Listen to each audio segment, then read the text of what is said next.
Welcome to சாப்பிட வாங்க. இன்றைக்கி குக்கிங்கில் நம்ம பார்க்க போகிறது ஒரு ஹெல்த்தியான டிஷ். தேங்காய்பால் முருங்கைக்கீரை எப்படி பண்ணுறதுன்னு பார்க்க போகிறோம்.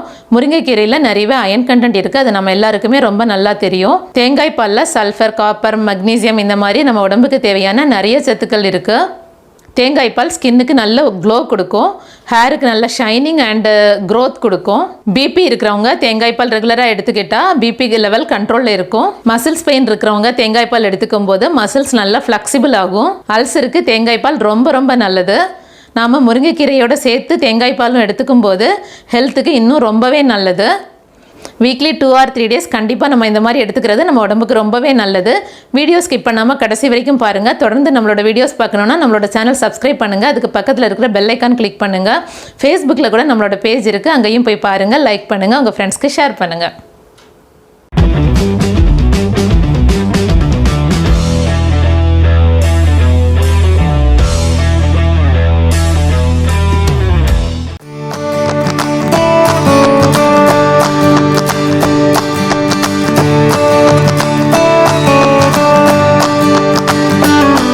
தேங்காய்பால் முருங்கைக்கீரை பண்ணுறதுக்கு முதல்ல தேங்காய் பால் எடுத்துக்கலாம். அதுக்கு நான் 1 கப் துருவின தேங்காய் எடுத்துருக்கேன். இதை கொஞ்சம் தண்ணி சேர்த்து அரைச்சிட்டு ஃபர்ஸ்ட் டைம் பால் எடுத்துகிட்டு செகண்ட் டைம் 1/2 கப் வாட்டர் சேர்த்து செகண்ட் பாலும் எடுத்துக்கலாம். இந்த மாதிரி எடுத்து வச்சுக்கலாம். ஸ்டவ்வில் ஒரு பேன் வச்சுட்டு 1.5 டேபிள் ஸ்பூன் அளவுக்கு ஆயில் ஊற்றிக்கோங்க. ஆயில் சூடானதும் 1 டீஸ்பூன் அளவுக்கு கடுகு ஆட் பண்ணிக்கோங்க. கடுகு வெடித்ததும் 2 மிளகாய் வத்தல் கட் பண்ணி வச்சுருக்கேன், அதை சேர்த்துக்கோங்க. உங்களுக்கு காரத்துக்கு ஏற்ற மாதிரி மிளகாய் வத்தல் இன்க்ரீஸ் பண்ணிக்கோங்க, இல்லைனா கம்மி பண்ணிக்கோங்க.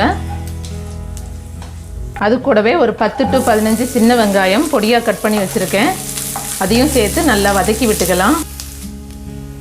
இப்போது இது கூடவே 1 டம்ளர் அளவுக்கு தண்ணி ஆட் பண்ணிக்கலாம்.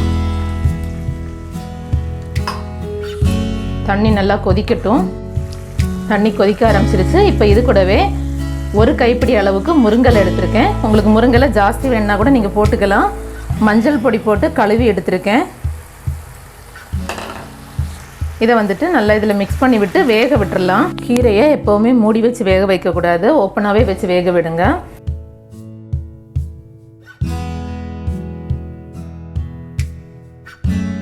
இப்போ ஓரளவுக்கு வெந்துடுச்சு. இது கூட தேவையான அளவுக்கு உப்பு சேர்த்துக்கலாம். கொஞ்சம் ரொம்ப கம்மியாக ஆட் பண்ணுங்கள். ஒரு 1/4 ஸ்பூன் தான் நான் போட்டிருக்கேன். இன்னும் ஒரு 1 மினிட் வேகட்டும். மீடியம் ஃப்ளேமில் வச்சு தான் வேக வைக்கிறேன்.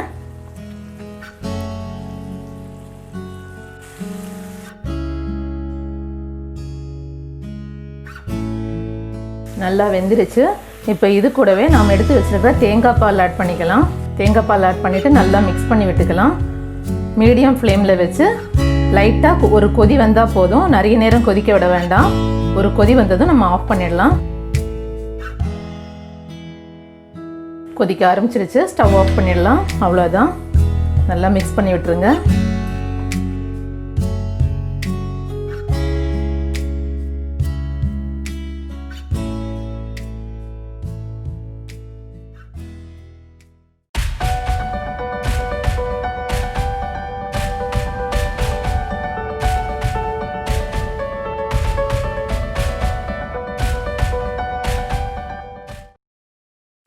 சூப்பரான முருங்கைக்கீரை தேங்காய்பால் ரெடி ஆயிடுச்சு.